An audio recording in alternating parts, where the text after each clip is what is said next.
Hi everyone, it's Tim McKean. Today I'm in my studio and I want to talk to you about getting good video in your webcam picture-in-picture when you're recording with Screenflow or Camtasia, doing some screencasts like I like to do.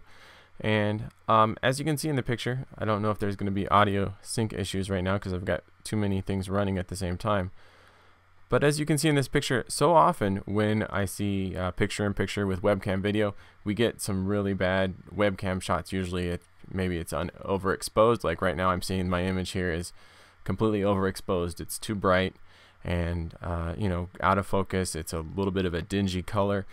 So tonight I'm going to talk about a couple tools and a couple techniques for cleaning up and fixing that picture-in-picture webcam video. Now I like to record in Camtasia. And so I'm in Camtasia ready to set up a new recording session here. And so one of the things that I can choose is to have my camera on or off. And one of the tools that I found that I like to use is a tool called Eyeglasses. Now this is a little program that you can buy from ecamm, and I'll pull up that website here. But what it does is it takes control of your webcam settings. And so what I do here is I set my camera I set the video input to be eyeglasses, okay, and then from eyeglasses I can then choose which camera it's going to access. So it's taking the feed from the camera, kind of processing it, and then sending it out to the recording program. So I can select my camera. So right now I'm using my Logitech camera there, and what that can do is now I have a bunch of new features and a bunch of more control than I had before in the past. So now I have control over the brightness, I have control over the white balance, and all these different settings that you see here. I can also lock the exposure, which is really important. Okay, so what I want to do is set that up first and then choose Eyeglasses as my source here in Camtasia, and then I'll go ahead and click record. Okay, so now I'm recording in Camtasia, and again I still have this bad video.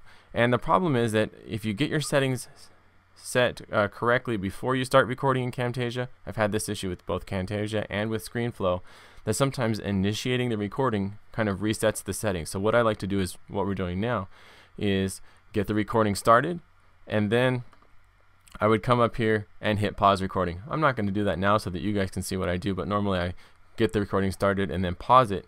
Then I'll fix all my webcam settings and then start recording again. Like I said, I won't do that now so that you guys can see what I'm doing.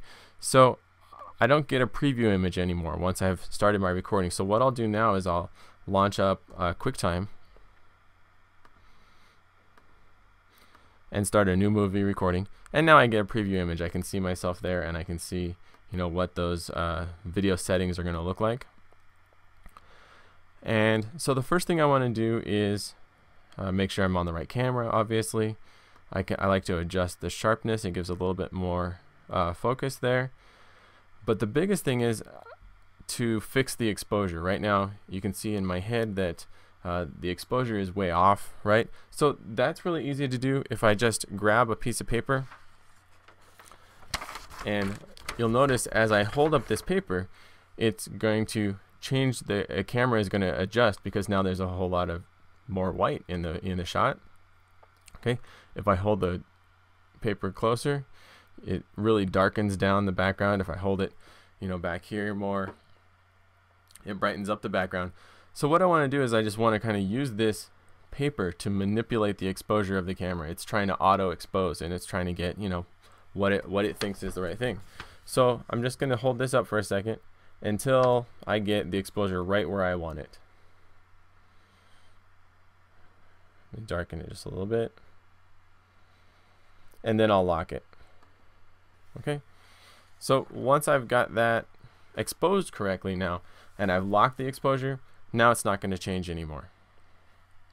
The next thing I'm going to do is I'm going to come in and change the white balance a little bit. I got my walls in this room are white, so they should appear white. So let me balance that down a little bit so that things look correct in the room. I could change the brightness if I need to. Notice even now changing the brightness, I'm not changing the exposure. The exposure is still locked. And so that's nice. I'll increase the contrast just a little bit and this sharpness just a little bit more. Okay, and now you can see I've got a very different image, and I don't need this iMovie recording anymore, or this QuickTime. I just needed this image so that I could see what I was doing. And so Eyeglasses, again, a very cool program to get control of your webcam settings and be able to control the brightness, control the exposure, use that sharpness to give you a little bit more focus, and it works out really nice. So give Eyeglasses a check, especially if you're doing, you know, picture-in-picture webcam shots in your tutorials, and use a paper, grab a paper, and kind of manipulate the exposure a little bit, and then lock the exposure, and that's going to give you a much more professional looking, a much cleaner and more consistent image, because now it's not trying to adjust every time you move. It's not trying to adjust focus or anything like that. You can get all that stuff locked down. So first off, I just want to apologize for the video lag and audio sync issues that I was having tonight with my videos. That's definitely something we can talk about in another video. But I just wanted to also here show you a side-by-side before and after kind of shot with the webcam shot before, and then with the adjustments that we made using the eyeglasses, changing the white balance, locking the exposure, and then adjusting the brightness and sharpness. You can see that we get a very, very different image. Thanks for visiting my site, watching my videos. Please comment below if you have any ideas on how to improve this, or if you have any questions. Talk to you soon.